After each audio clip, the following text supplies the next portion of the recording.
بسم الله الرحمن الرحيم والصلاة والسلام على نبينا محمد وعلى آله وأصحابه أجمعين أما بعد. Inshallah, we enter the third and final volume of this blessed book, and we're not going to go through the entire volume. There's about 4 stations left. You have the station of Himmah, which is what we're going to cover today, enthusiasm, and then followed by the station of mahabba, love of Allah subhanahu wa ta'ala, followed by ghayra or ghira, which is jealousy, and we'll talk about exactly what that means, because it drastically differs than in comparison to how we understand it here in the West or in the English language. And then finally ash-shawq, and that is longing for Allah subhanahu wa ta'ala. After that, there's just a few other places in this last volume that I think is interesting, that talks about, for example, the concept of happiness and joy. So we'll go over that. So we're looking at maybe a few more sessions on Madarij Salikeen, maybe 8 to 10. So we're getting close, and inshallah, I hope up until now you've seen an improvement in your own lives, in your own relationship with Allah subhanahu wa ta'ala. The reason why I'm not going through the entirety of this volume is that after you go through these stations, Abu Ismail rahimahullah ta'ala gets into concepts that are strange, that really don't fall in line with sunnah. You don't see the Prophet alayhi salatu wasalam living this way. And so, for example, once he talks about shawq, which is longing, that's the last station we'll cover. He then goes into the concept of atsh, thirst. That once you long for something, you have a thirst for it, and then after that thirst, you do this, and that leads to something else. And then that leads you to entering in a state of trance, like your mind is now no longer in this world. You're in some sort of metaphysical reality. And then from the intensity of that reality, the body kind of faints, and the person becomes unconscious, biologically speaking. And then the person wakes up, and what should happen when they wake up? And then it's just all of the stuff you don't see in the life of the Prophet ﷺ. And so I don't want you to do that. I don't want to see you faint in Taraweeh, but rather I want you to have khushu' in Taraweeh. I don't want you to, your mind to be somewhere outside of reality, but I hope that you see Allah subhanahu wa ta'ala's names and attributes in the world around you. That is prophetic. These other things are not prophetic, so there's no need to go into that and spend time. Rather, we'll go into something that is more relevant to us afterwards, bi'idhnillahi ta'ala. So, station of enthusiasm, manzilat al-Himma. ومن منازل iyyaka na'budu wa iyyaka nasta'een منزلة الهمة وقد صدرها صاحب المنازل بقوله تعالى ما زاغ البصر وما طغى. So, Abu Ismail rahimahullah ta'ala begins the station as he normally begins the station, with a verse. And the verse he chose here is similar to a verse he chose in the station of akhlaq, manners and ethics, and that is ما زاغ البصر وما طغى in Surah Al-Najm. The verse is documenting a moment in the life of the Prophet ﷺ, specifically when he did Isra and Mi'raj, when he ascended, and Allah spoke to him directly, and Jibreel came in his original form and spoke to him. And Allah subhanahu wa ta'ala describes the Prophet ﷺ as, when he was listening, his eyesight, his vision didn't go elsewhere, right? Nor did it pass or go beyond what is being said. In other words, when you're talking to someone, or someone is talking to you, I have this habit of my eyes start wandering around. I'm still listening, but my eyesight will look there, will look there, will look there. My eyesight is distracted. And what ends up happening quite often is the person talking to me will start looking where my eyesight is looking, thinking that I'm looking at something strange, right, or that something's actually going on. Now, this is not the highest level of akhlaq that I should have. Rather, when someone speaks to me, I should give them my full attention. I should see it in a way that when someone speaks to me, they have a right for me to listen. That is their right. And part of that is looking straight at the person and not allowing my eyes to wander. Now Allah subhanahu wa ta'ala describes the Prophet ﷺ that when he was being spoken to by Jibreel or by Allah subhanahu wa ta'ala, he was looking exactly at the direction. Now of course Allah subhanahu wa ta'ala is outside of time and space, but the idea here is that his attention was full. He was fully paying attention, right? And so his eyesight didn't wander. Now, sometimes when we're looking at something, and someone who sees us thinks that we're looking at something particular. But our eyesight, our vision, mashallah, subhanAllah, is so complex that we could be looking at something, paying attention to something else over there, right? So he wasn't even doing that. He was paying attention directly to Allah subhanahu wa ta'ala, or to Jibreel when he was being spoken to. And that is the epitome of akhlaq, of manners. The same thing, the same verse is being used to start this conversation about enthusiasm. Why is that? Well, because when we're extremely enthusiastic about something, we give it our full attention. We give it our entire attention. And one time when I was in Jordan, there was a movie, I was in a place and there was a movie being played. And there's this guy just watching, he's completely in it, enthusiastic about what's going on in the movie. I think it was Gladiator, the one from 2000, whatever. And he's just 100% paying attention to the point where I literally did this in front of him and didn't blink. So I thought that stuff in cartoons, when they do that, it's just kind of funny, sarcastic comedy. But no, it turns out it's real. I did this right in front of him, and he did not flinch. He did not blink. He's so focused. He wants to know what's going to happen. And that's enthusiasm. So when we are enthusiastic about something, we give it our full attention. And so akhlaq, when Abu Ismail used this verse to talk about akhlaq, to begin that conversation about akhlaq, it's about what we can do to reach higher levels of manners. Over here, it's kind of showing the fruit of enthusiasm. When you're enthusiastic, you behave like this. The other one is behave like this. So you see the difference? Right. Now, to take a slight step back, the way Ibn Qayyim rahmatullah alayhi organized this book is in accordance to kind of general topics. Now, last session, when we concluded the second volume, I kind of reminded us of the overview, that the first volume is about beginning the road, getting our motors running and starting to walk. The second volume is about keeping us on the path and keeping us going forward, because we can fall off the path, we can get scared or bored and start going backwards, but no, to keep going forward. This third one is about really empowering the individual to where when they are on this path, they're going full force. So the first one is beginning, understanding what we need to do and starting the journey. The second one is staying on the journey. The third one is building that strength and that power to go as quick as we can, as far as we can before Allah subhanahu wa ta'ala calls us back to the afterlife. Now, another way of categorizing these volumes is that the first volume was stations that more revolve around iyyaka na'bud. It is you alone who we worship. The second volume is more about iyyaka nasta'een. We're asking Allah subhanahu wa ta'ala for help. We get help from Allah subhanahu wa ta'ala through his giving us serenity, through him giving us tranquility, through him giving us manners, among other things. Now, this third one is probably more in line in kind of both. There's an amount we have to do in order to become enthusiastic. But at the same time, Allah subhanahu wa ta'ala rewards our enthusiasm for Allah subhanahu wa ta'ala by increasing us. As Allah subhanahu wa ta'ala says, وَالَّذِينَ اهْتَدَوْا زَادَهُمْ هُدًى. Those who follow guidance, Allah rewards them by giving them more guidance. So when we build our enthusiasm for Allah, Allah rewards us by increasing our enthusiasm.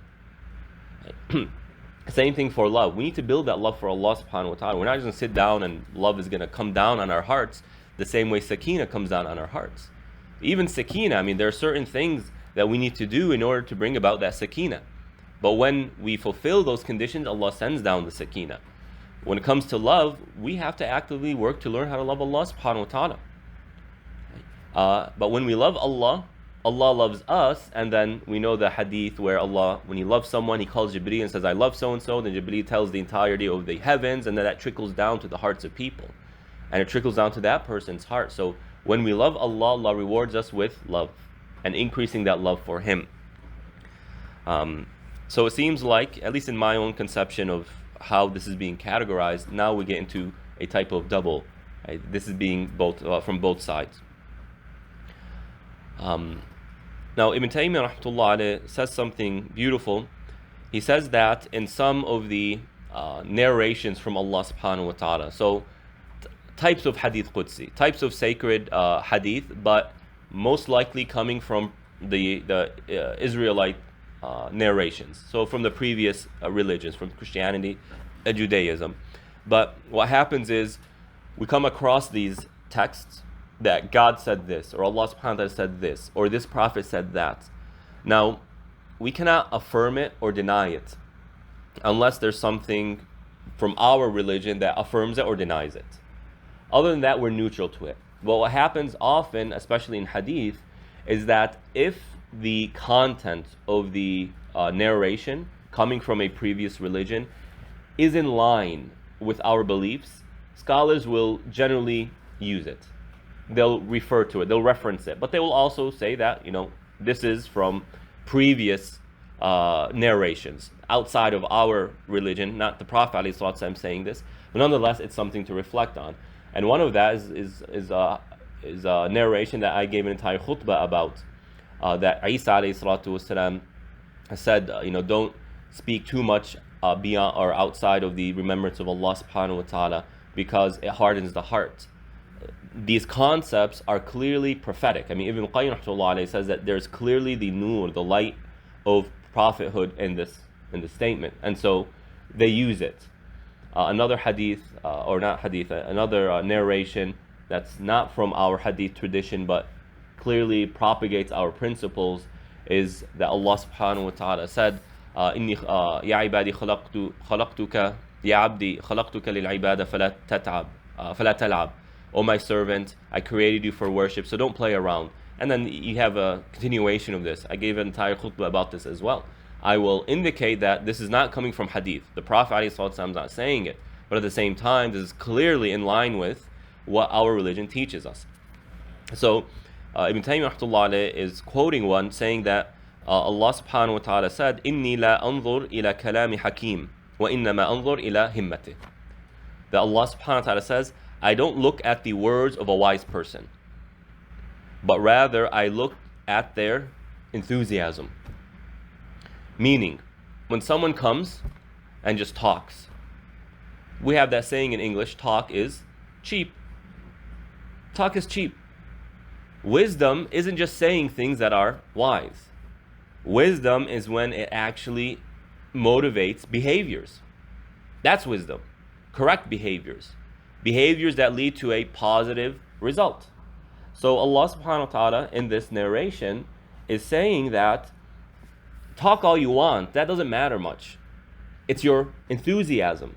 When we're enthusiastic about something, we act upon it. We live by it. So talk is cheap. I'm looking at your actions. And the relationship to the station is that Allah subhanahu wa ta'ala here uses the word Himmah, with it, which is the station we're currently talking about, and that is enthusiasm. And there's a phrase, I guess in their time, that people would say, قِيمَةُ كُلِّ امْرِئٍ مَا يُحَسِّنُ وَالْخَاصَةُ تَقُولُ قِيمَةُ كُلِّ امْرِئٍ مَا يَطْلُبُ يُرِيدُ أَنَّ قِيمَةَ الْمَرْءِ هِمَّتُهُ وَمَطْلَبُهُ. So the people in the common people, the general public, say that a person's value is in accordance to what they see is good. So we all have a conception of what is good. There are things that we say, oh, this is good, this is not good. A silly example, BMWs are good and Mercedes are not, right? For those who are BMW fans, or the opposite.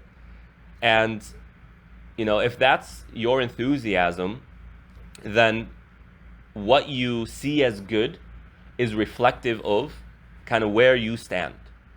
And so people who are very wealthy, they tend to have certain habits. They see certain things as good and certain things as bad that might differ from a family person who's who's middle class or upper middle class or something like that. People who are wealthy, they like to buy extremely expensive things. So they buy an artifact that's whatever, however many $1,000,000, and it's just kind of there in their home. I mean, are they really buying that artifact because it's interesting? Or is it more of a statement? I have something very unique. Whereas a family person, even if they had that money, they're not going to spend it on that artifact. They're going to find something to do that will reach their children or their family by either buying them a home or paying for their tuition or opening a business for their children, like what some wealthy family men or women do for their families. They tend to take their money and start, once their children are old enough, hey, let's start this business for you, that business for you, that business for you. Very different. What's the difference is that one person sees uniqueness as something good. I have this unique thing that gives value, whereas the other person sees their children as their value. So this is how common folk might think, whereas the khassa, the more experienced in religiosity, they say the value of a person is in accordance to what they pursue. Not what they value, but what they pursue. And no doubt this is the truth. Why? Because, in the end, if you value BMWs more than Mercedes, or Mercedes more than BMWs, well, does that really matter? That doesn't say something good about you, nor is it something bad about you. It's just a preference. However, what you seek, what you work towards, that is what determines who you are. A person who only works towards more money, that says something about who they are, clearly, because that's how they're behaving. Someone whose main focus is their family, that says something about who they are. But someone whose main focus is Allah subhanahu wa ta'ala, that says something about who they are. These three individuals are all pursuing something different. But from what they are pursuing, we can determine what's going on in their hearts, what they value, how they're going to behave. In fact, we can predict their behaviors. Right? Someone who sees money as the end-all, be-all, and thinks that the only valuable or the only wise usage of money is that which makes more money. This is how business people tend to think. What am I using this money for? Is it going to make me more money? If it's going to make me more money, I'm going to buy it. If it's not going to make me more money, I'm not going to buy it. That's how they think. And that's therefore how they're going to behave.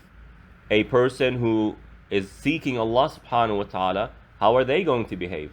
Well, in accordance to what pleases Allah subhanahu wa ta'ala.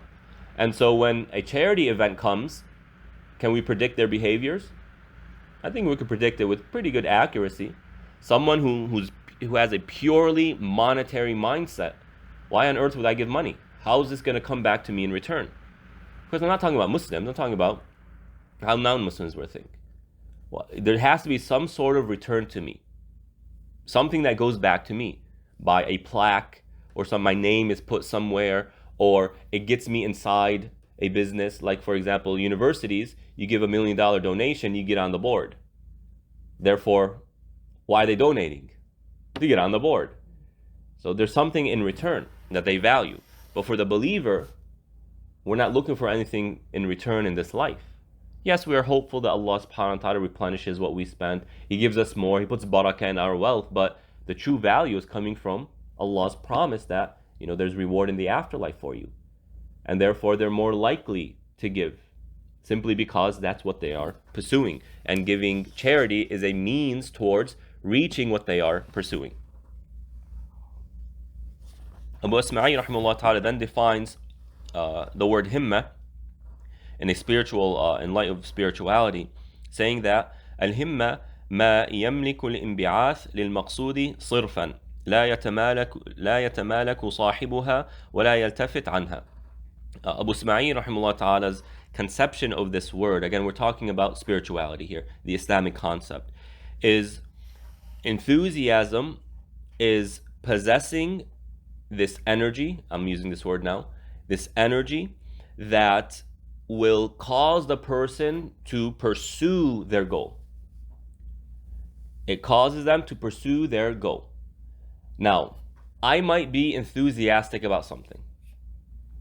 However, my enthusiasm isn't strong enough to make me get up in the morning and pursue it. So for example, maybe you've experienced this with your children.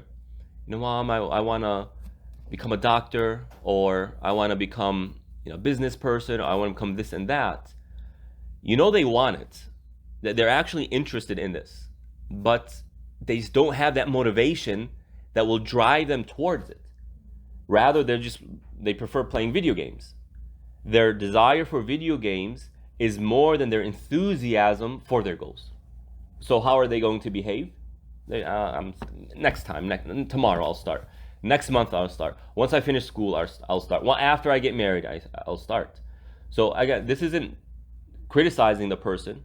This isn't a test of value, but just a conception that we can hopefully build on in order to improve our pursuit for Allah subhanahu wa ta'ala. So true Himmah is that which causes action, that which results in action in pursuit of our goal. Now, the entirety here is what? We are pursuing Allah subhanahu wa ta'ala, a relationship with Allah, Allah's pleasure, paradise. That is our goal. Enthusiasm is going to come now if we can properly build it to push us towards that goal. And in this first element of his definition, he says sirfan, meaning entirely. This enthusiasm causes us to focus on our goal, pursue it in an entire manner, meaning I am not pursuing anything else. It is this. I am so enthusiastic about this. All my energy, all my time, all my strength, at least I try to make it all for this goal. Now, alhamdulillah, our religion is very wise and very flexible. And so it's not about changing our routine. To reach this level of enthusiasm doesn't require us to change our routine. Allah created the world in a certain way that demands us, requires us to work, to have social relationships, to go to the grocery store, to take our car for oil change. That's how it's created.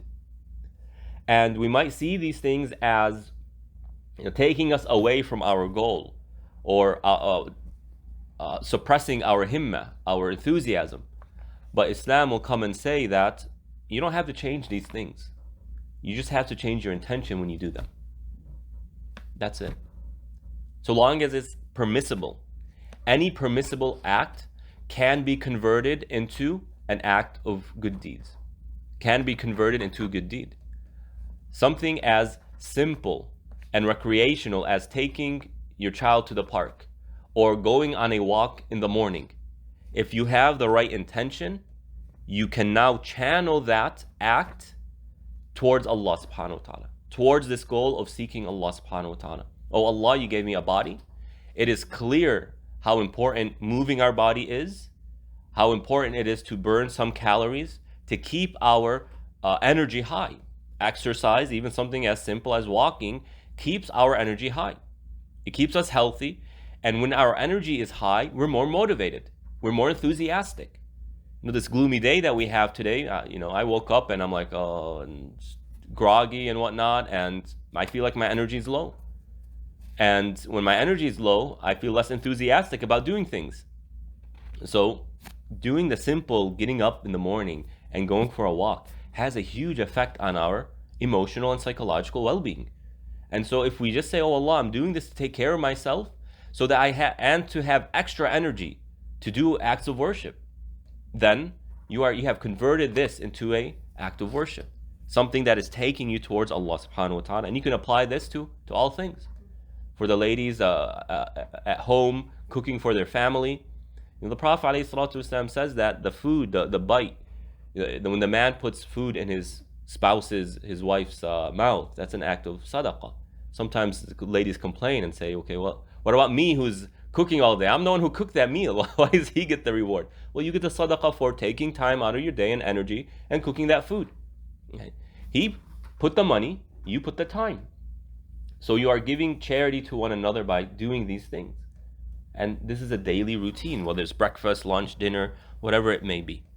So anything in our lives that is permissible, it can be converted into an act of worship that takes us to our goal, takes us to Allah subhanahu wa ta'ala. All we need to do is sit and reflect and say, how can I do that? It's not about changing our day-to-day routines. It's just about thinking, using that station of tafakkur and tadakkur, if you remember way back when. Now the second element of this definition, لا يتمالك صاحبها. The one who has this enthusiasm cannot hold back. This enthusiasm is so strong, it's as though that enthusiasm is in control of the person, not the opposite. I cannot sit down. I just have to get up and go. I know people like this. As soon as they wake up, they might have a few bites and they're gone for the rest of the day. And you ask them, why don't you come home a little bit earlier, rest? It's like, I can't. If I'm sitting down, I feel like, no, I need to do something. I need to be productive. I need to do this. I need to do that. They're so enthusiastically driven that their enthusiasm is in control of them. They're not in control of their enthusiasm. Now, we can understand how we can play a role in building this first part.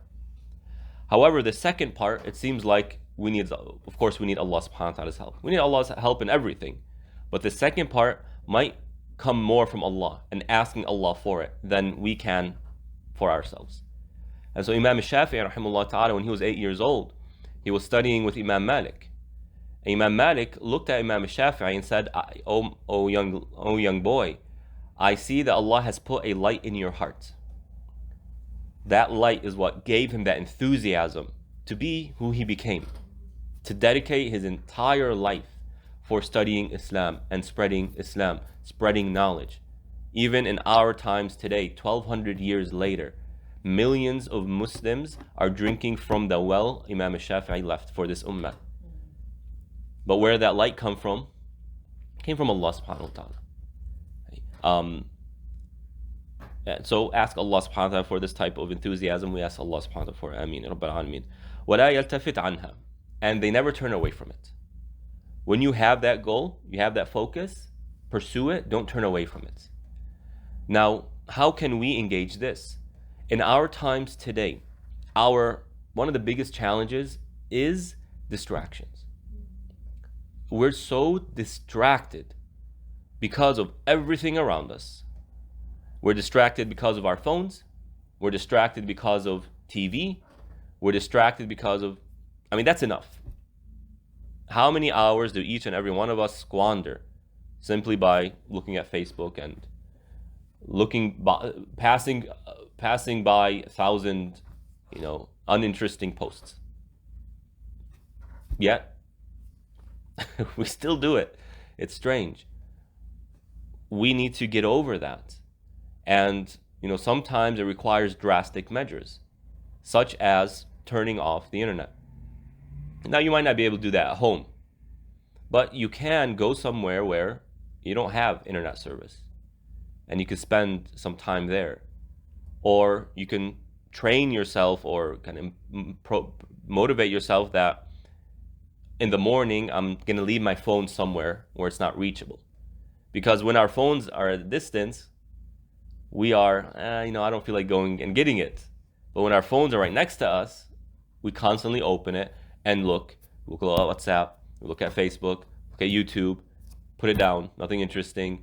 10 minutes later, I wonder if someone sent me a message. I wonder this, I wonder that. That's when it's next to us.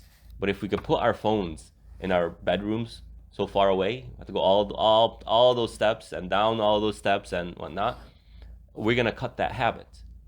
So we need to find ways of removing those distractions.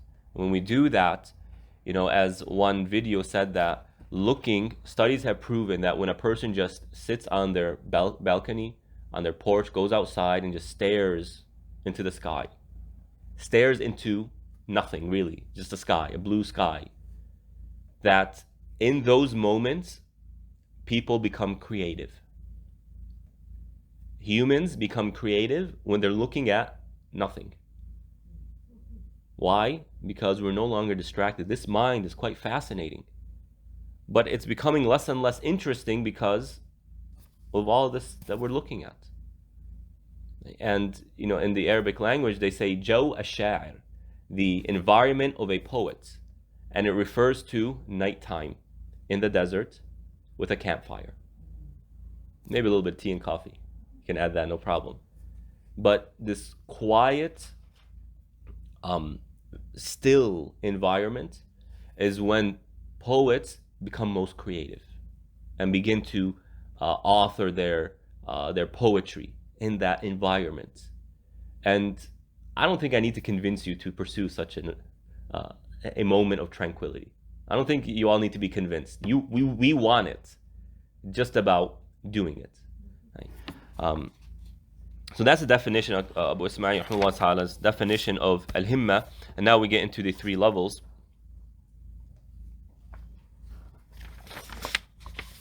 وهو على ثلاث درجات.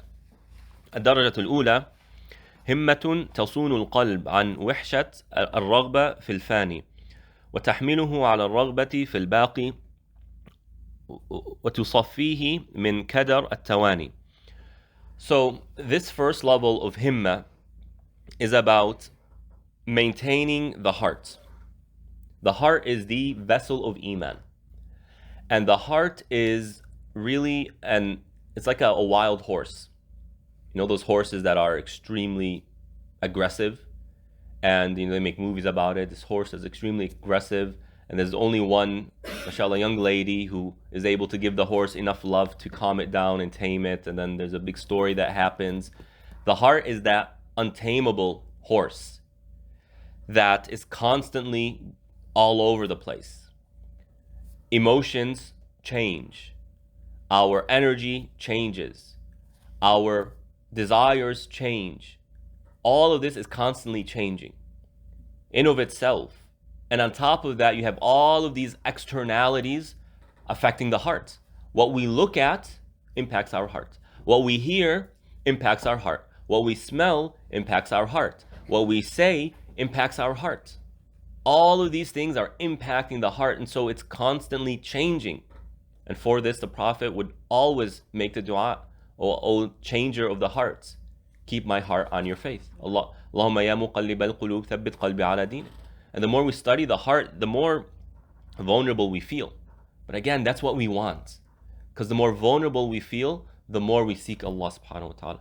That's human nature. When there's something missing, when there's a void, when there's a gap, when there's a vulnerability, we look for externalities to supplement it, to protect it, to fill that void, to fill that gap, to create measures to protect that which is valuable to us.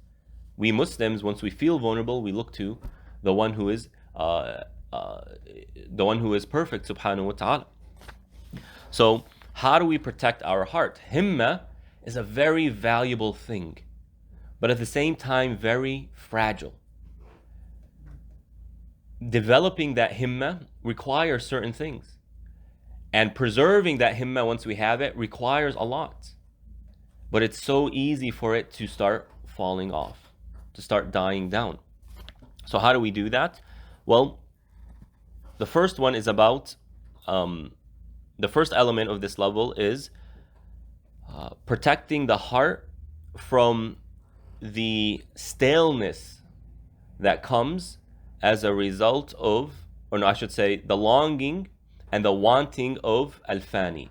Fani means that which is finite. In other words, this life. Our hearts have this natural inclination towards this life. Why is that? Well, because as babies, we need food, we want to play, etc. Our parents, taking care of us, did what? They gave us food, they allowed us to play, etc.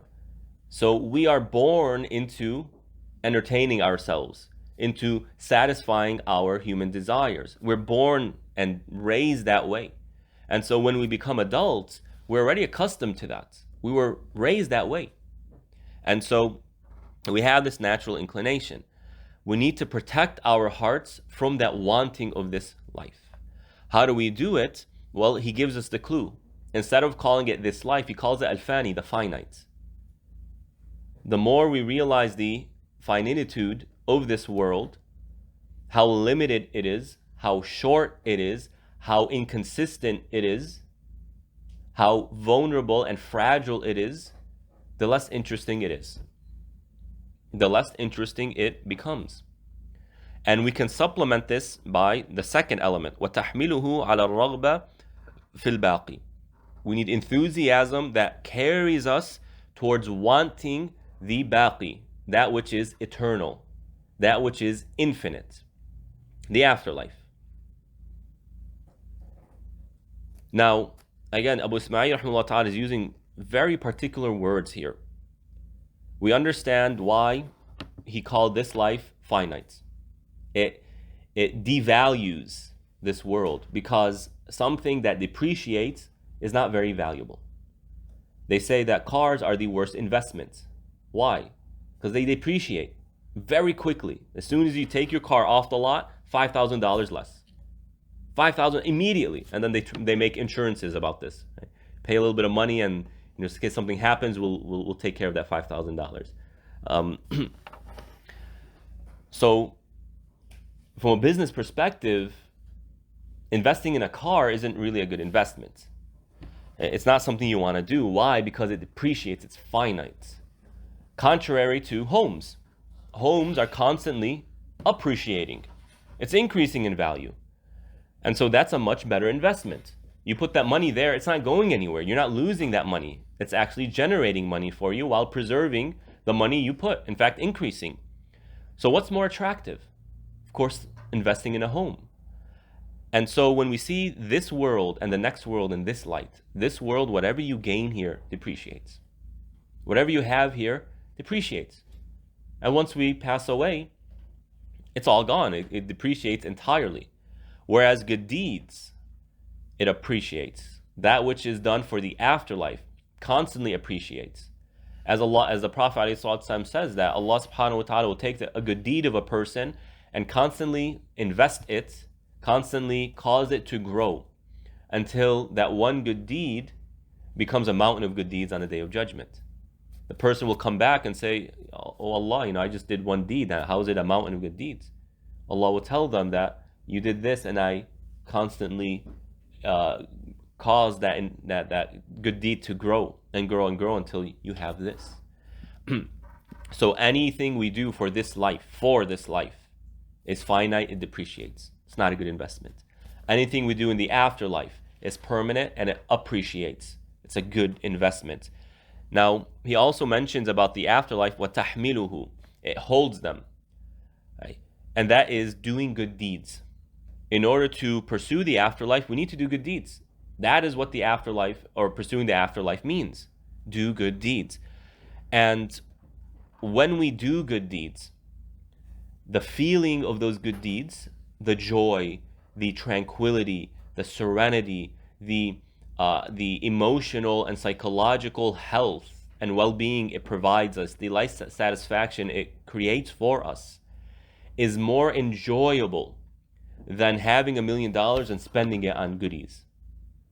If we taste what we do in our good deeds, if we taste the value of our good deeds, the joy in doing good deeds. And so when we start comparing, contrasting here, we can see how our Himmah begins to shift from this life to the afterlife. We need to start by assuming that our pursuit is of this life. The assumption is that our pursuit is of this life. And therefore, I need to start shifting it from here to the afterlife.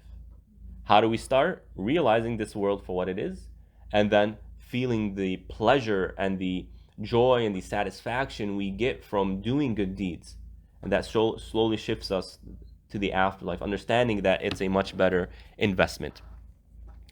And the final element of the third level, of the first level, is وَتُصَفِّيهِ مِنْ كَدَرْ التَّوَانِي أي تخلصه وتمحصه من أوساخ الفتور والتواني. Okay, so we have this attempt to shift our enthusiasm from this life to the afterlife. However, just because we shift it does not guarantee it will always remain here. As I mentioned, the heart is being bombarded by things. And the fact of the matter, it's never here or here. It's shifting back and forth. It's constantly moving. We just want it to be here and stay here. Prevent it from going back to here, even for a day or a few moments.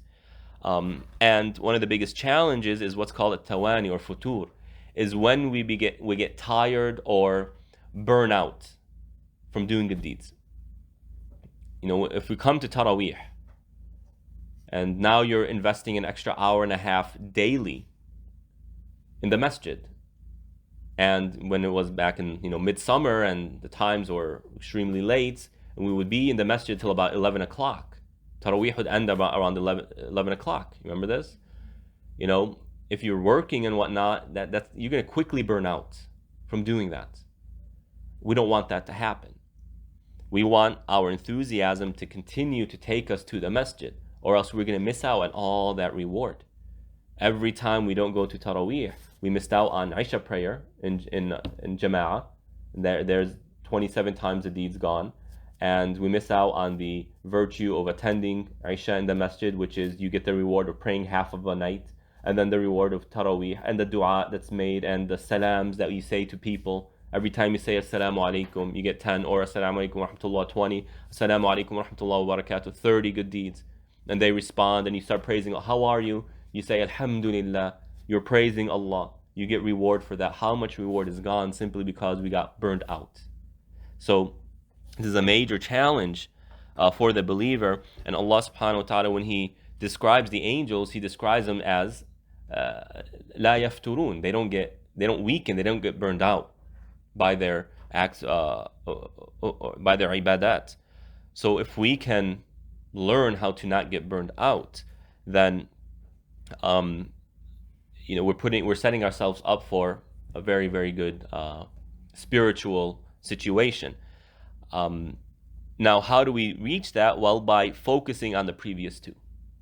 The more we root the previous two elements of this level in our hearts, the more it purifies the heart from this burnt out feeling, from becoming burnt out, from getting burnt out. Because what I just said about all the good deeds, if every day in Ramadan we think of this, we are much more likely to go to Taraweeh. That's human nature. That's Muslim nature, I should say. When we actually sit and think about the reward we will get, inshallah, that we are promised by Allah, if He accepts our deeds, by doing these things, it becomes very difficult to say, I'm just going to stay here and have some sweets with these people. It becomes very difficult. Should I go to should I go to Taraweeh and get all of this reward, or should I stay home or stay by these people and have some sweets? You're going to say, no, I'm going to go get this reward, and I'm going to tell them, can you pack some sweets for me? I get both, alhamdulillah. And so the more we build that enthusiasm and we perceive this life and the afterlife the way we were discussing, then the more it protects us from this major spiritual challenge of becoming burnt out. The second level of this station is همة تورث أنفة من المبالاة بالعلل والنزول على العمل والثقة بالأمل.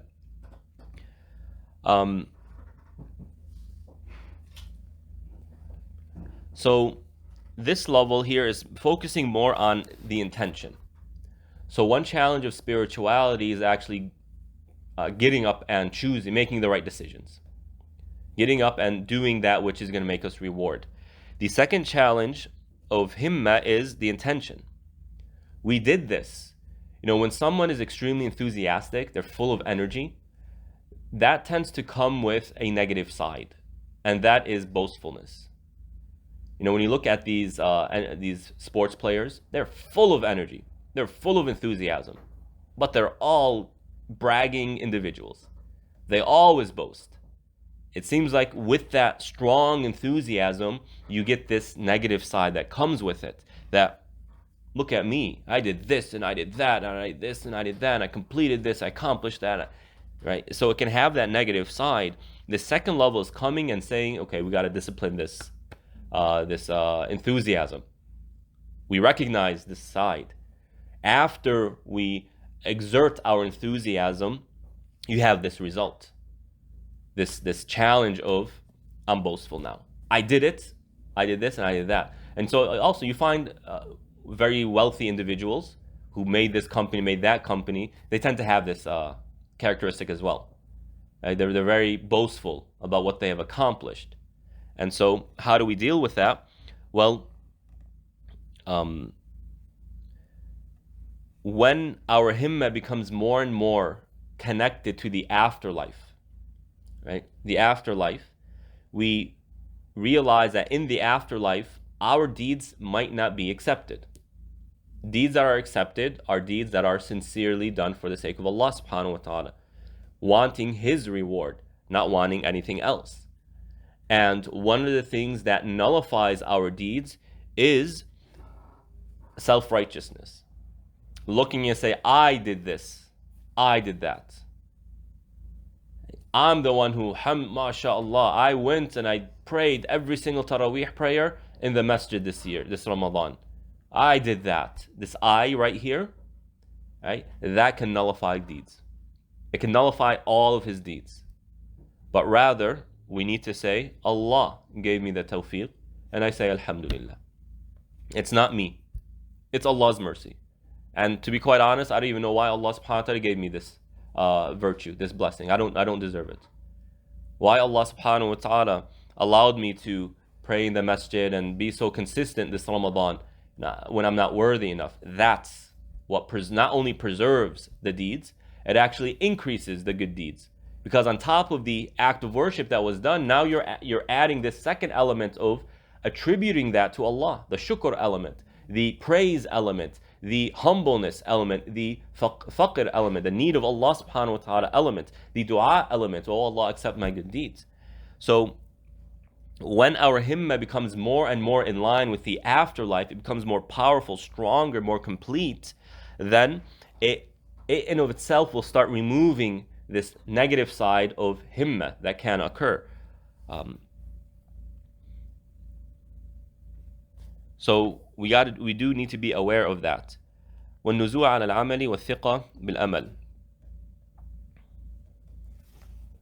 Where is this?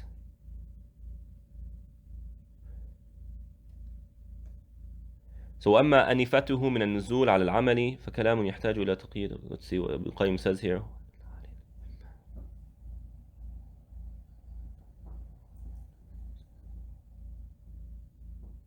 Right. Okay. So the second part of this second level is that this himma becomes so high that the person becomes reluctant or becomes, well, I guess let me put it this way. When our enthusiasm becomes very strong, that naturally raises the bar of our goals.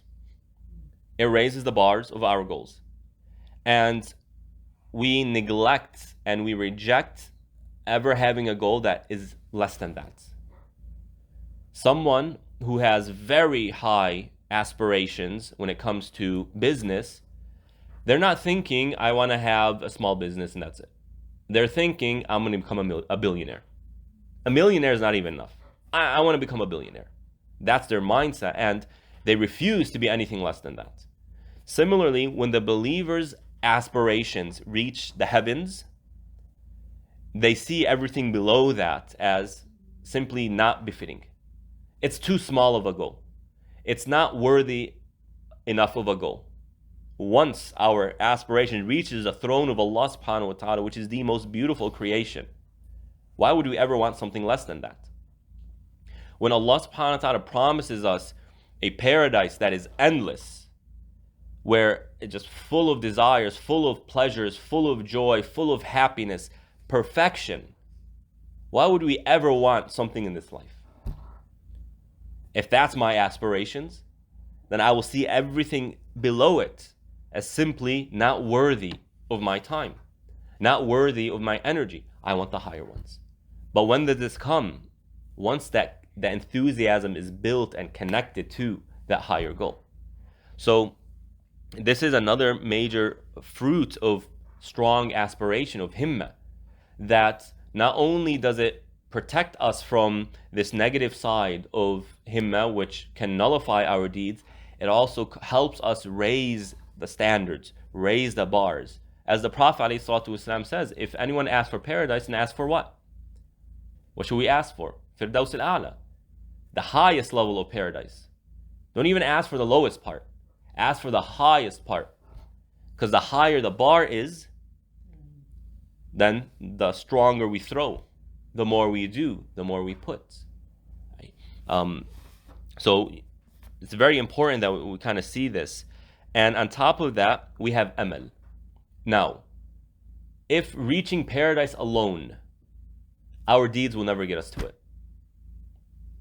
If reaching paradise, regardless of the level, reaching paradise can never be accomplished through our own actions. It's only through Allah subhanahu wa ta'ala. Then this himma brings about another fruit, and that is hope in Allah subhanahu wa ta'ala. The more enthusiastic we become, then by default, we need to have more hope. Because if my aspiration is the highest levels of paradise, and I know I can never reach it, the Muslim mentality isn't, oh, well, I should ask for lower levels. Or I should say, oh, Allah, if this, if that. But do whatever you can, put the rest in Allah subhanahu wa ta'ala. Hope in Allah. Oh Allah, I hope that you will bring me to that level, even though my actions won't get me there. So when we set that bar high and we have the enthusiasm for it, it brings about this hope. And that hope itself will cause the person to rise a lot. In fact, some people will be spared and saved from punishment because of that hope. As the Prophet ﷺ describes that on the Day of Judgment, someone will be judged to hellfire. A believer will be judged to hellfire. And the angels will come and start dragging. And the person will say, oh Allah, I didn't expect this from you.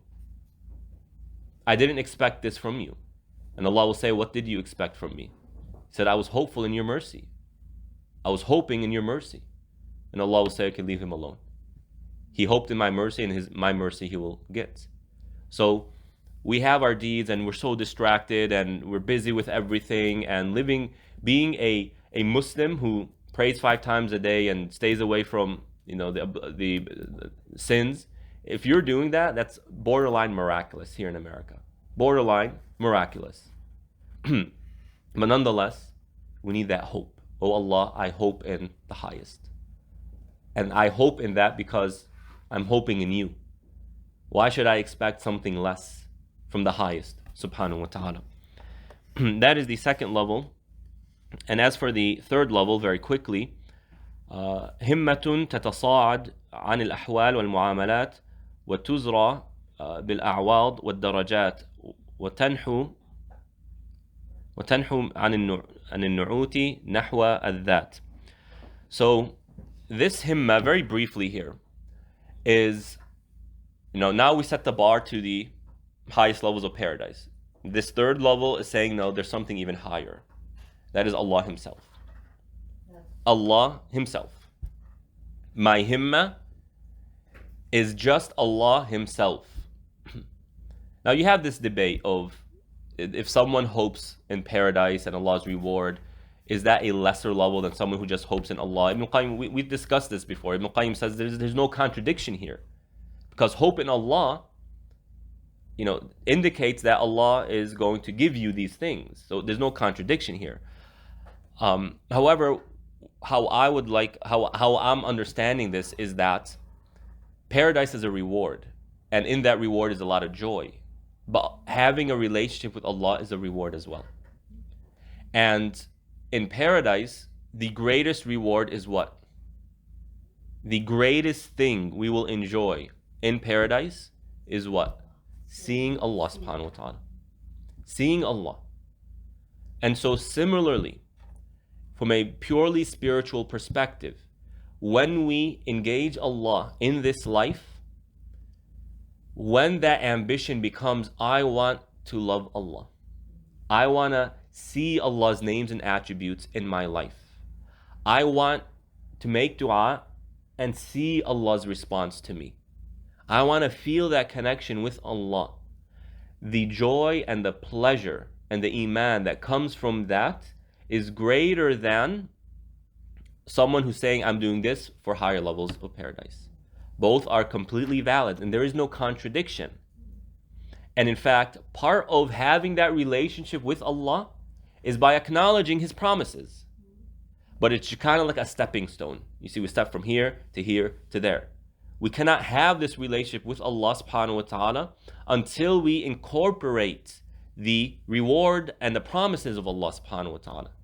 How am I going to feel that joy and pleasure of having a relationship with Allah subhanahu wa ta'ala until or before thinking about the reward and the promises of Allah subhanahu wa ta'ala? So it's an integral part. So it's not this or that, but rather this is built off of that. And so the most pleasurable thing that we can give ourselves in this life is knowing who Allah is. The more we know Allah, the more psychologically, emotionally well we will be. The more meaning our life has. The more khushu' we have in our acts of worship. And that is all coming from what? Having that relationship with Allah by knowing who He is. And this is why He says, وَتَنْحُوا عَنِ النُّعُوتِ نَحْوَ الذَّاتِ. The more we know Allah, the more we kind of decentralize ourselves and we centralize Allah subhanahu wa ta'ala. In the Western world, it's all about the self. The world, the universe, people see the universe as around them. It needs to be the way I want it to be. But the believer, once they ascend and they get higher in spirituality, part of that, and we've gone over this before, is deconstructing the self, removing the attachment to the self and becoming attached to Allah. Seeing the world as not central, as not you are not central to the world, but rather everything is central around Allah subhanahu wa ta'ala, or everything is around Allah subhanahu wa ta'ala. So that is our Himmah. That is the highest levels of Himmah. And with that, we conclude this station of Himmah. And we ask Allah subhanahu wa ta'ala to make us from among them, Ya Rabbil Alameen. صلى الله على نبينا محمد وعلى آله وأصحابه أجمعين.